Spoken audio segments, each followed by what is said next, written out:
Hi, my name is Chris Parkhurst. I'm a documentary filmmaker, and I'm also the host of the Documentary Life podcast, a show that spans 140 episodes, has been downloaded in over 135 countries, and I've been producing for about 5 years. I decided to put each and every episode up here onto YouTube to sort of expand the audience, and as we say in the show, maybe inspire and inform some more doc filmmakers, hopefully like yourself.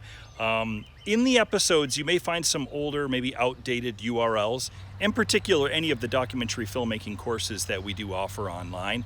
If you have any questions about the URLs, simply look in the show notes on this page, here on this YouTube page, and that'll be able to take you where you need to go to. Other than that, I hope you enjoy the show, and it's great to have another listener to the Documentary Life. Have a great day.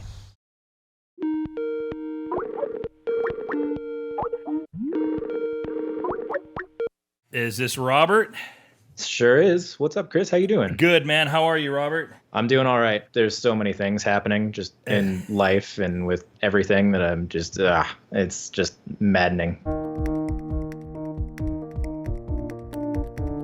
Hello and welcome to The Documentary Life, a show that sets out to inspire and inform you on how to best live and lead your own documentary life. I am your host, Chris G. Parkhurst, and this is episode number 24. And it is brought to you by Barong Films, proud creators of documentary film, the Documentary Life podcast, and the Documentary Academy, our industry-changing A to Z documentary filmmaking program that will transform you into the documentary filmmaker that you've always wanted to be. Find out more at thedocumentarylife.com/academy. Today's podcast marks our monthly doc industry guest segment of the show. We are going to be talking to Robert Hardy, the creator behind the online independent filmmakers resource known as the Filmmakers Process, a website started by Hardy a couple of years ago when he left his post as a staff writer for another popular website, the how-to filmmaking website known as No Film School. Welcome to the show, Robert. It's great to have you with us today on TDL. Thanks for having me, Chris. I appreciate the invite, and I'm stoked to dive into this. Absolutely. I'm sorry we haven't been able to get to it earlier. I know I've been in contact with you over the past couple of months, but as I'm sure that you can appreciate as a fellow independent filmmaker, it's kind of like we're juggling 3,000 things at once, and eventually we'll get around to it. And so I'm happy to have you on the show today, and I'm grateful for it. I think the first I came across your work was reading some articles on the No Film School website, and that's probably the case with a lot of people that maybe would come to the Filmmakers Process. Yep. Were you one of the originators behind No Film School, and or how did your involvement happen with them to begin with? Yeah, I wasn't one of the first writers. So Ryan Koo started it in earnest back in, I want to say like 2010. I think he hired like a few more writers in like maybe 2011-ish, and then I came on board early 2012. Okay.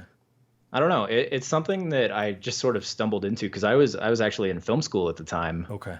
And like Ryan put out a post that was like, "Hey, we're hiring writers," and I was like, "I'm not qualified for that. I can't do that." But I submitted an application, wrote a few sample articles, all that kind of stuff, and didn't hear anything for, I don't know, 3-4 months. Just sort of assumed that nothing was happening. Right.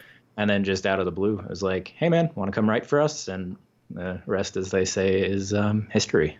Well, and for any listeners who are not familiar with No Film School, which probably isn't a ton, but for those who are not, how would you describe No Film School, at least when you were there? And if that's changed since then, I'd love to hear about that as well. Yeah, I mean, more than anything, what made No Film School great, at least back then, was just the quality of curation, and bringing a lot of the absolute best tutorials, news, lots of like gear articles, keeping people up to date with all the newest cameras, like all that kind of stuff. Right. Nobody was really bringing all of that, like, and also in addition, like all the artistic, the aesthetic stuff, like nobody was really bringing all of that stuff under one roof. Like there were plenty of just straight up gear blogs doing nothing else but that. There were maybe a few. So yeah, it was really just a great one-stop shop for just this whole new generation of filmmakers that sort of exploded out of like the DSLR revolution and so on. And yeah, that's basically what it still is. Like they've since like opened a physical office. They've hired real staff. Incredible, yeah. And it's and these days like they do a tremendous job at going around to some of the bigger festivals and even some of the smaller festivals and like really like digging deep into interviews with the filmmakers who are there. And right, it's certainly grown over the past few years, to say the least. yeah. And it's still to this day one of my favorite sites to just hang out on, especially for that festival coverage and the interviews with people. Like that's my jam right there. Now, I'm going to go out on a wild limb here, and you'll help bring me back from this wild limb if this is not the case. But I'm guessing that something transpired during your time at No Film School that inspired you to move on from that and do something else, to do your own thing. Yeah, well, it's kind of complicated, I guess. Maybe it's not all that complicated. Who knows? I just had this sort of nagging sense that what I was writing about on a day-to-day basis wasn't really in line with my values necessarily as a filmmaker. I was I was writing a good deal of like gear stuff and doing a lot of curation stuff, and it was all sort of based around this idea of like, oh, you've got to like make your feature, go to Sundance, get your film acquired, and just this whole definition of success that's sort of spoon-fed to this like just filmmakers everywhere. Like that's the track you have to take if you want to be an independent filmmaker in the modern world. And it's one of those things like I realized that like I didn't want it for myself. Because I mean it's not a very good way to make a living. I was never a big fan of the film industry. After a little bit, I spent like 2 to 3 years freelancing, doing some stuff, all in the hopes of like working my way into basically like an industry cinematographer role, maybe shooting series, shooting features, that kind of thing. Right. And I just didn't like the work that I was doing, and I don't know. I more than anything, like my definition of success, which we can talk about more later, basically came back to like doing film work that I love, like that I was actually passionate about, like stories that I wanted to tell and telling them with people and collaborators that I actually want to work with. And I just found myself like writing a lot of content that pushed people in a direction other than that. And it just didn't feel natural to me. Well, then tell us how Filmmakers Process, how it was born from there. I don't know, honestly. Like I think it started as a lot of things too. Like it was just an idea. Like I could start my own thing, and like I honestly, like obviously, I wanted it to be something that would eventually like support me in a financial sense, because I think everybody wants to have something that does that. Like be able to, I don't know, like speak their truth into the world and find a way to get paid for it. Surely there have to be other filmmakers who are like me and who aren't necessarily interested in doing things the traditional way, right? And who, more than anything, they just want to produce work that they're like genuinely proud of and like have just a damn good time while doing it. So we're going to delve a bit deeper into this as the show progresses, for sure, with both Filmmakers Process and then certainly your definition of success that I'm eager to talk to you about. Before we do that, let's reel back a little bit and take a look at some of your background. Have you always been based out of Denver? I've been here most of my adult life, but I as a kid, like my stepdad managed hotels, and that took us just all over the world. So I did spend, sure it did, yeah. Yeah, I basically have like a military kind of travel existence. Yeah, right. Yeah, like so. Existence, yeah. So there was Texas, Pennsylvania, California. There was some time in Moscow in Russia in the mid 90s, which was a strange time to be anywhere near Russia. Wow, the Filmmakers Process could have been based out of Moscow. Now that would have been something. Since high school, I guess I've been consistently in Colorado and have sort of planted my feet here. Well, a very good friend of mine and a DP who I know from Portland years ago, he relocated back to Denver, where he's from. Jack Mateer. I don't know if you've ever run into him or his name, but I haven't. He's an amazing camera guy based out of Denver, Colorado, and like I said, a good friend. But he's done some work with me a couple of different times over in Cambodia. Nice. It seems like the Denver film scene has grown quite a bit over the years. Is that fair to say? And maybe you can describe to my listeners what the film scene is like in Denver. It's interesting because they're like, in terms of like traditional production, industry production, the tax incentives just aren't here. There are occasional, right. Yeah, there are occasional films that roll through town, like Tarantino's Hateful Eight shot up in Telluride a few years ago. Right. But beyond that, there's really not a lot of industry production, but there is a really great thriving indie community. There are a lot of documentary filmmakers out here. And I don't know, like it's like Denver's just an art city, like, and it attracts those kinds of people at this point. And I can't really say much more than that. Like it fosters independent art in a way that very few cities do. I'm sure Portland does as well. Well, and one of the things Portland has had going for it over the years is it's had tremendous tax incentives, though over the past 5, 6, 7 years, it's had to really compete with some other areas like, Shreveport, Louisiana, or Albuquerque, New Mexico, of all places, who have just even better tax incentives. Robert, how has filmmaking been a part of your life, and how long has it been a part of your life?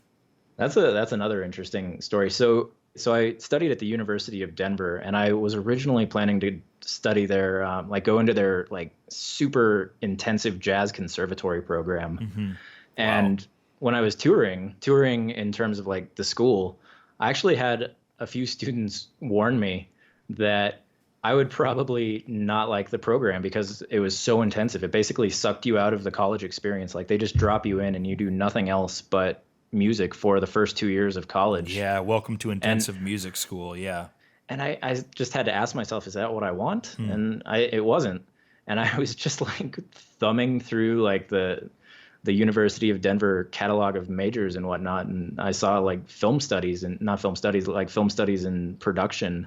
And I was like, that sounds kind of fun. I don't know anything about that. I've always liked movies. Might as well give it a shot. And sure enough, within like 20 minutes of my first class, I was just head over heels in love and have basically just thrown myself into it intensively. And that's been what, 8 years, 9 years? I don't know. You knew that was your calling pretty quickly into it. Is that what you yeah, say? Yeah. And I still don't even know if I would say it's my calling, but I don't know. I'm one of those sort of multi-passionate people who like I can't seem to just choose one thing and stick with it, which I think is another reason that I would be just terribly suited in the film industry, because you really have to buckle down and like choose a profession and sort of work your way through it. Totally. And I pick the avenue that you're going to go, do I want to be an art director? Do I want to work in grip and electric? Do I want to be an editor? Like, you do have to fairly soon pick and choose the path, because that path is going to direct the way in which you go and achieve that path or that end result. Exactly. So yeah, like I'm head over heels in love with film, and still to this day, like I think it's just the greatest artistic medium known to man. Like it's so damn powerful, man. But I still play guitar every single day. Like I'm a writer first and foremost in my life. Like that's how I make most of my money these days. Yeah, right.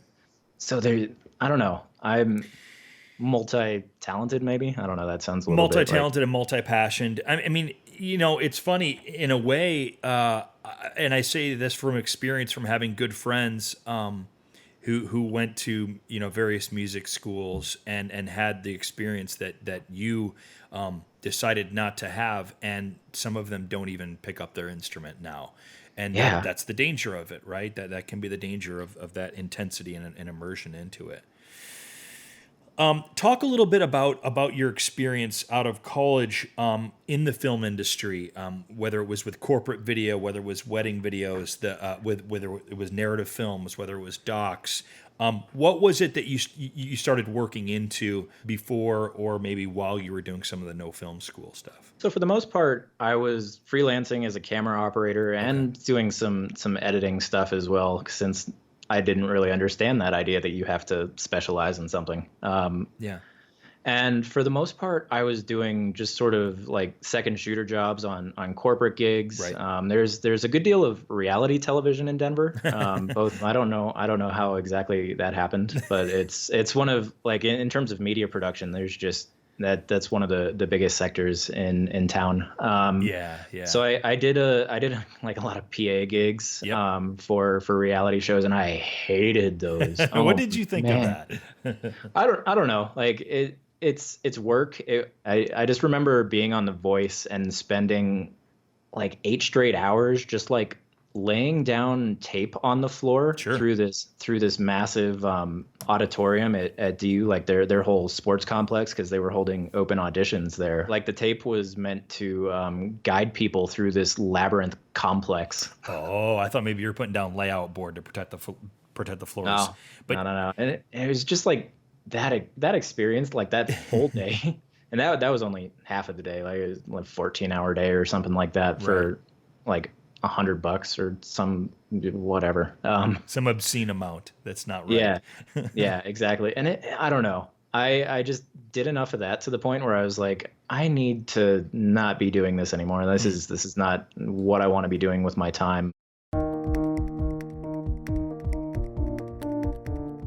Over the past decade, the world of documentary film promotion and distribution has changed dramatically. And what's awesome is, for the most part, is it highly benefits us independent doc filmmakers. However, we do recognize that navigating this new landscape of promotion and distribution can be a bit daunting when you're new to the task.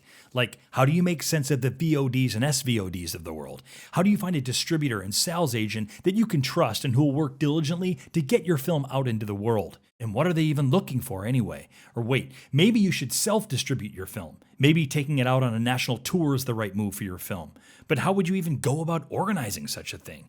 Is your film right for the potentially lucrative educational market? Or are community screenings the way to go? There are so many options available to you to get your film out to its market, but there are a lot of questions you probably have about how to do it, which is why we help you make sense of it all in our flagship program, the Documentary Academy. Inside the Academy, you will create a tailor-made, multifaceted, hybrid documentary film distribution strategy, one that's created based on your film and your film alone. You will have a strategic overview of how you will get your film out into the world and in front of the people who want to see it. Take control of your film distribution and enroll in the Documentary Academy at thedocumentarylife.com/academy. We'll see you there. Then at what point did you decide to focus your energies on the filmmaker's process, your baby, as opposed to working in the film industry or going to journalism school? At what point did you decide, you know what, this is what I'm going to do? I want to say late 2015, where I really decided that, like, look, I have to do this. Like, if I don't, I'm just gonna be sort of miserable writing about the same things that every other filmmaking blog is writing about, even though it's not in line with what I actually care about. And those same things are talking about gear, Hollywood directors and movies, how to get your film into Sundance. Are these the topics you're referring to? Yeah. Right. And that's from the front page of from my site. Like, just, I don't know. I don't think the world needs any more like 5 filmmaking hacks from Quentin Tarantino articles. Sure doesn't. Couldn't agree more. Just that kind of stuff. But at the same time, it pays the bills to write that kind of stuff. It generates massive amounts of traffic, and people love it. Sure. Even though it's sort of empty and vapid, and it doesn't really help anybody move towards their goals. Like, there's a reason that stuff exists, and it's I don't know. It's hard to separate yourself from it when, like, that kind of content is what pays your rent. You know what? I mean, you're speaking my language here in some ways, Robert. It's a big part of the thought process around what I'm doing in many ways with the podcast and the blog is that, you have this fine line of I want to attract more listeners. I want to attract more readers. And I think what helps guide me, because I want to avoid the things that you're avoiding. I don't want to regurgitate the same exact information that 9 out of 10 filmmaking blogs or documentary resources are saying, and so I have to pick and choose some of what I think is going to be appropriate and some of what's going to be sort of in service of my listeners, and then what is just regurgitating what we're all reading, and it's definitely a challenge, but I find that it's gratifying when I do find the areas where I try desperately, to offer something that we haven't all heard 1,000 times. And you're doing the same thing, man. Yeah. And it, like, these days, like, most of what I write on Filmmakers Process are these just really, really meaty long form articles. So like with no film school, a lot of what I would write would be in the neighborhood of like 300 words, 400 or 500 words, sometimes up to 1,000, maybe. Like that happened maybe like 5 to 10 times in the 3 years that I wrote for them. Right, right. Like these days, everything is in like the 1,500 to 4,000 word range, and it's just exquisitely crafted. Like most of these articles take me 10, 20 hours to put together. No, as opposed to, and you can tell. I mean, you can tell that you're a writer, and you can tell your passion comes through in what you're saying. And the mere fact that these are lengthier articles is in itself separates you from so many of the articles that we read and that we ourselves write. I mean, that's a big part. For me, that's a big part of the attraction of something like the Filmmaker's Process. Yeah, and I mean, I still have days where I like yearn to just like find a cool YouTube video and then just basically write an article that summarizes it and then put it out and call that a day's work. Right, Like, right. oh man, that was just. But I do still do a ton of curation with my newsletter each week, because like that's if there's one skill, like maybe outside of like just writing really grabby headlines, that I got from no film school, it's basically just following along with what everybody is doing, like everything that everybody is saying in the entire filmmaking sphere, and then filtering out all the crap that's sort of inconsequential and focusing on what's good and then sharing that with people. And I think that still has a tremendous amount of value, because like, and that's the obviously curation in your newsletters that you're referring to, right? Every week I have I send out a newsletter every Sunday morning that's equally as meaty. Sometimes it's like 2,000 words long as well. But I have a section that's just usually 6 or 7 just really interesting and useful stories from other filmmaking blogs. Sometimes it's videos. Sometimes it has nothing to do with filmmaking, but like the ideas and whatever I'm sharing are applicable to filmmakers. And yeah, so I just think there's still great value in sharing whatever like everyone else is doing, because like I'm not the only one producing good content. Like there's so much good stuff out there, and it's kind of hard to keep track of it all. Are you trying to help people get into the film industry, or are you trying more to teach people to tell the best stories that they can tell with something like Filmmaker's Process? Or are you perhaps doing something entirely different from those things? That right there is an interesting question that I have asked myself many times. Because again, like from day one, the hope was to turn Filmmaker's Process into a business, and teaching people how to get into the industry, like I know that could be a really good business, because frankly there are just so many people who would pay to learn those skills. Sure. But at the same time, like that's not necessarily what I believe. So these days, like the tagline on the site is learn how to make films that you care about and succeed in an ever-changing world, or something like that. I don't know what it actually says. Right. Lately my focus has been on helping filmmakers find success and actually define what success means for them. So I think that maybe is like a crafty way around that question, and it maybe is maybe even a more useful way to look at it, because I think sort of hammering people with these one-size-fits-all definitions of success is kind of what drove me away from no film school in the first place. So I really wanted to get at like the core of that and say, you can like, there's so much opportunity for filmmakers in the world thanks to the cheap equipment and the internet being able to, like, you can reach anybody with your films if you really want to. Like there are just so many paths that you can weave through the world as a filmmaker. And I don't think it'd be cool of me to say that, nope, you have to choose this one. So I'm really trying to make it a choose your own adventure kind of thing. That it's I don't know how good of a job I'm doing, honestly. Well, you know what? Let's talk about, this is a great segue into, let's talk about this idea of success. You talked about it in great detail in one of your posts entitled "How to Define Filmmaking Success for Yourself." Okay? Yeah. You talked about how many independent filmmakers are chasing this idea of success that's basically been thrust upon them by, magazines, TV, blogs, podcasts. Everyone should be making a feature and then relying on major film festivals, traditional distribution, this idea, right? And how is this definition I guess I'll ask you, and maybe we've already gotten to that. How is this definition of success doing more harm than good? And see, that's the thing. Like, there are still a handful of filmmakers in the world who can make a good living for themselves that way, and there are still people who make a feature, go to Sundance, and somehow end up with like a 3-picture deal or something like that. You know, Right. guys like Ryan Coogler, who did he directed a great little film called Fruitvale Station a couple years ago. Like, he just did the Black Panther, and he did the newest Rocky movie. Right. Like, so it is still something that can occasionally happen if you're extremely talented and well connected, and so on and so forth. But for the vast majority of filmmakers these days, achieving that definition of success is so statistically improbable that it's basically like winning the lottery. Like, I don't know how else to put it. Like, I think so. Let's like talk numbers. Yeah.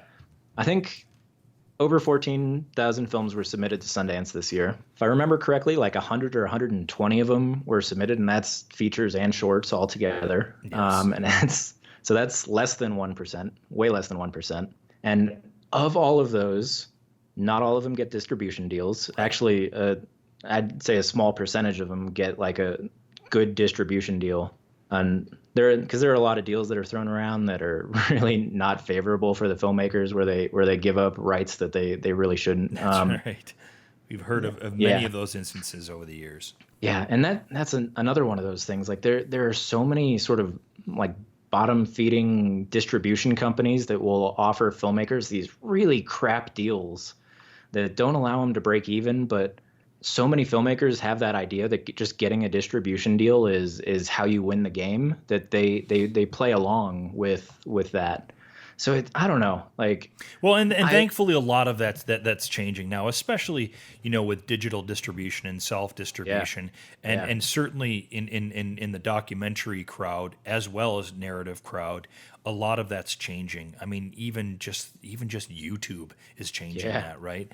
Yeah, There absolutely. are just so many digital platforms that are out there that it's really become the avenues for distribution have become so expansive now that thankfully, I guess in some ways, well, certainly thankfully, in many ways, we don't have to rely on.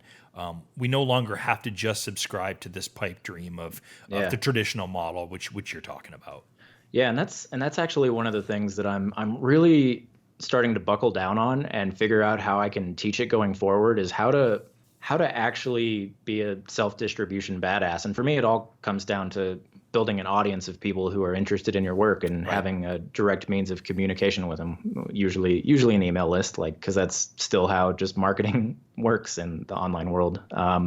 But like, it's still the Wild West out there. There are some people who are achieving some modicum of success with self-distribution, but there's just so much information that it's hard to make sense of it all. And there's so many platforms you can go out on, and I don't know, it's kind of overwhelming. So I'm starting to shift my focus a little bit towards that realm, because I do think that there's a lot of opportunity for people who want to make the films that they want to make. Like, I think there is opportunity to make films you care about and get paid for it. Like, I don't think you should have to just make generic, watered down whatever in order to be a successful feature filmmaker or even short filmmaker. So maybe that's just me being like overly idealistic, but I do think it's going to become increasingly more possible for people to make a living completely independent of the industry with their original films.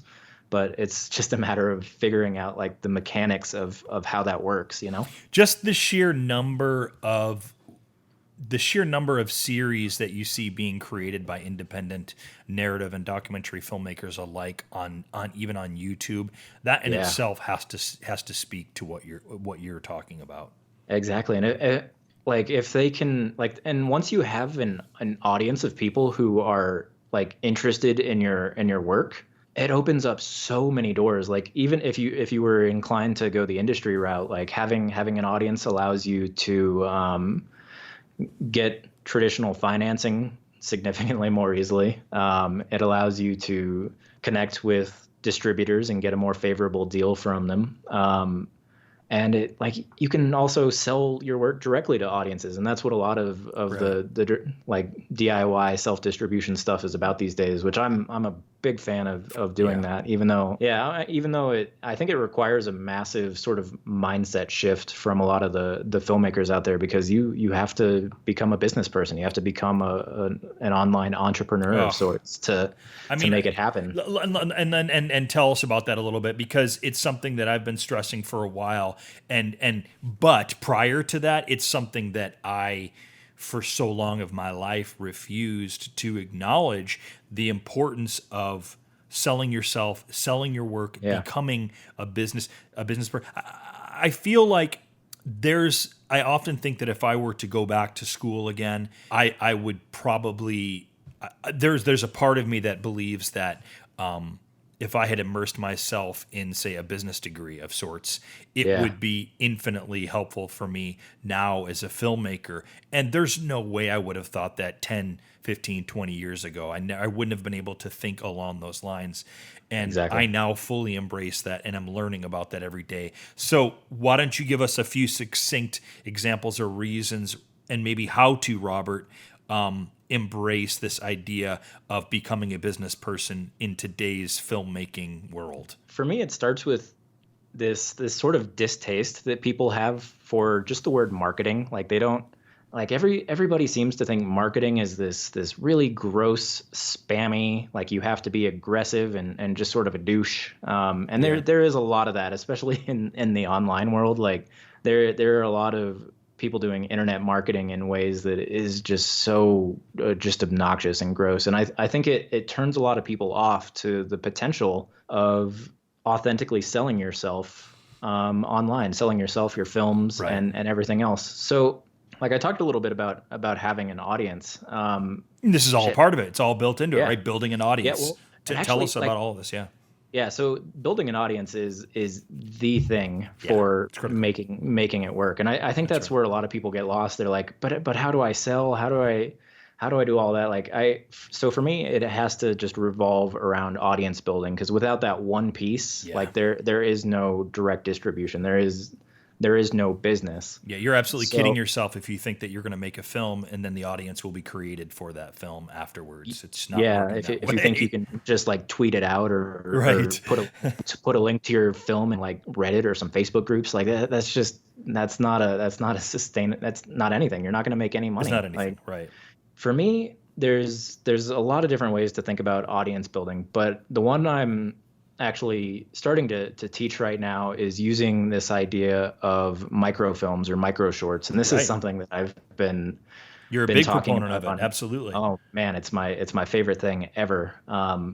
So making these little like 1 to 3 minute short films that are basically tailor made for online consumption, because nobody sits down and scrolls through Facebook and sees a feature film and just like, I'm going to watch a full feature right now.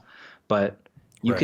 you can craft these great little pieces of content, these little stories, and get them out there and use them to draw people back to your website, back to your email list. And that's sort of a tricky little area. But the one idea that I've been playing with is to create serialized micro shorts. So have them be actually like part of a series of like a bigger story, and then just like withhold the finale episode and have that be the incentive to join your email list. Right. Right. Uh, Absolutely. yeah, so that's sort of like one of the ideas that I'm playing with at this point. But at the end of the day, it has to involve getting people on an email list, because that's how you sell things in the digital age. Like you can't convert an audience through social media. It just doesn't happen. Although it might for a little bit, but the power of email for selling is just so immense, and That's right. You're we've reaching seen it. people directly. Yeah, exactly. Not to mention the fact that you actually own email lists, and when you're building an audience through, say, YouTube or Facebook, that means of communication is basically subject to the whims of those enormous corporations who don't really have your best interests in mind. Like they're just trying to squeeze as much ad Right. revenue out of everybody as possible. And Right. like we've seen this with Facebook already a few times. It used to be that you had 10,000 people on your Facebook page, and you could post and it would reach pretty much everybody. Yeah. Now Facebook has just dicked around with their algorithm and done whatever they do under the hood. And now you reach just a fraction of the people on your list unless you pay Facebook to boost things. That's right. And that's one of those, just another reason to go straight for email. Because not only is it more personal, but you own it, and it's just it's night and day. Like email is the way to go if you want to sell things online. It's like content marketing 101 right there. Not what you said, but the email list. Exactly. And then content marketing. Like that's how you build an audience, is by producing things that people enjoy and taking them specifically to the places where those people hang out online. So say I wanted to become like a horror filmmaker, I would probably produce some of those microfilms or micro shorts in the horror genre, and I would take them to like horror Facebook groups and horror subreddits, and I would get feedback and sort of start building rapport with people in those communities, and eventually sort of use that as a way to drive traffic back to my site and my email list. And it's a tedious process. It takes forever, but like once you start getting in the groove and consistently producing content that engages your ideal audience, like it's something that it's not on autopilot by any means, but It's something that you can just keep doing, and you got to engage people and be useful. And that's sort of what it's all about. And you know what? It's also, at the end of the day, for a lot of us, including I'm sure yourself, it's fun too. Like building that community, engaging with people on those levels it's really fun. Like the amount of listeners that I have throughout the globe now, and it's the same for you in terms of readership. Like that's very satisfying to me. I love getting an email from somebody in Abu Dhabi or somebody in Nepal. Like I love this, and it feeds what I'm doing, and encourages me to do it that much more. And, dude, right? And that's part of that whole, like, people like you and I, we have to remain in service of our people, because if we don't, then we just become these, like the corporate sort of situation that you're referring to earlier, where you're not really getting to know people on a one-to-one level, and you're just tweeting out crap, And I completely agree. Like having a community of people who are actually engaged with you and who are excited to hear from you. And then occasionally just like I'll get a random email from somebody who it just says something like, "This is the exact site that I've been waiting for. Thank you for putting it out there." And that just warms the cockles of my heart. Like I just love that stuff so much, and it just makes it worth it. Keep doing what you're doing, Robert. I love the long form articles, and I know that we're in a bite-sized sort of world, and people consume things in much quicker and smaller fashion. But I think doing what you're doing is separating yourself from that pack a little bit, and I for one appreciate creating. Thanks, man. Something that you mentioned when we started the Skype call to me that I didn't realize was that you yourself, and it makes sense, are interested in podcasting. Why don't you tell us a little bit about that? I'd love to hear more. Yeah, so 2-3 weeks ago, I don't even know. I am seriously bad at keeping track of time. I produced an episode, like guest produced a big segment for Ron Dawson's Radio Film School podcast, which if you haven't listened to that person, love that listening podcast. To this, love it. It is phenomenal. It's basically This American Life meets the world of independent filmmaking, which is fantastic. But I guess produced a segment for it, and it just lit me up. Like I had so much fun.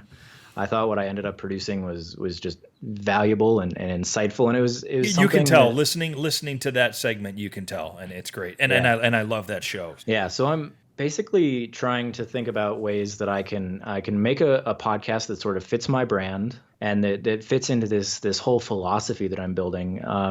And so what I'm thinking, and this is all like preliminary, and it is all subject to change. I'm thinking just season 1 of a podcast, probably 10 episodes, and I'm thinking the theme of the season, because I want it to all be basically like a little course, like a little mini audio course that is all just revolving around one theme that takes you through like the whole spectrum of ideas. So I'm thinking the theme of this season 1, which I'm probably thinking is 2 months out at this point, Yeah. is filmmaking success. Yeah. What it means, how to define it for yourself, how to get your money situation figured out, because obviously you have to make a living in some way or another. A big part of what we talk about often on this show. Yep. And that's something that I don't think a lot of people like realize about my site, because it seems kind of I don't know, maybe just overly idealistic, like, oh, just produce what you want to produce and everything will work out fine. Like, no, I'm a hardcore realist. Like, you've got to put food on the table and pay your rent. So I have a whole bunch of advice for different ways that you can do that. And then just like all of the other little things that contribute to filmmaking success in the long run. And for me, it's all built around this idea of small daily practices, like things that you actually do every single day. Yep. That inch you closer towards whatever your definition of success is, however you define it. So for me, that's things like taking care of physical and mental health. That's things like consistently building your network in an authentic, non-douchey way, and all this extra little stuff like building your filmmaking skills and like defining your unique voice and what your unique perspective is, like all of this kind of stuff. So I'm thinking like that's going to be the topic of season 1. And obviously like I haven't thought it all the way through and what it's going to be, but I'm thinking it's going to be unlike anything else out there. But well, Robert, if there's anything that I can do to help you sort of along that process, I'm all about it. I think it sounds like you've got some great ideas for the podcast, and I'll definitely be listening and looking forward to it. So yeah, and I'd be more than happy to do a segment or be on the show at some point if it makes sense for you. It's absolutely, it's a cool man. idea. I love it. I get the sense that we are I don't know, in the same sort of sphere and how we think so, about man. things. And I really think so. It's weird because there's like I rarely come across people who have that same sort of mentality and approach to everything. So it's refreshing to find people who. And I'm sure it's how I found you. You know, with Yeah. the Filmmakers Process and No Film School. It makes sense. It makes sense. Yeah. Robert, this has been a great discussion. I think there's a lot here for my listeners to gain from this particular episode. It may not have been documentary specific, but it's so applicable to any of us independent filmmakers. Yeah. And the website is thefilmmakersprocess.com. Robert Hardy, this has been a tremendous conversation. Thank you so much for being a part of the show. I'd love to have you on again and see how things are going for you. I think you have a lot to offer independent filmmakers out there and certainly have a lot to offer my listeners. And I look forward to more conversations like this, man. Thanks, Chris. I appreciate it. This has been a blast. So thank you, man.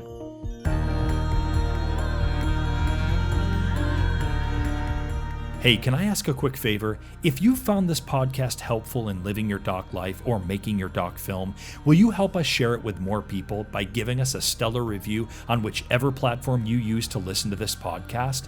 We'd really appreciate it, and you'll be helping the doc filmmaking community find us. Thanks again for listening, and we'll see you in the next episode.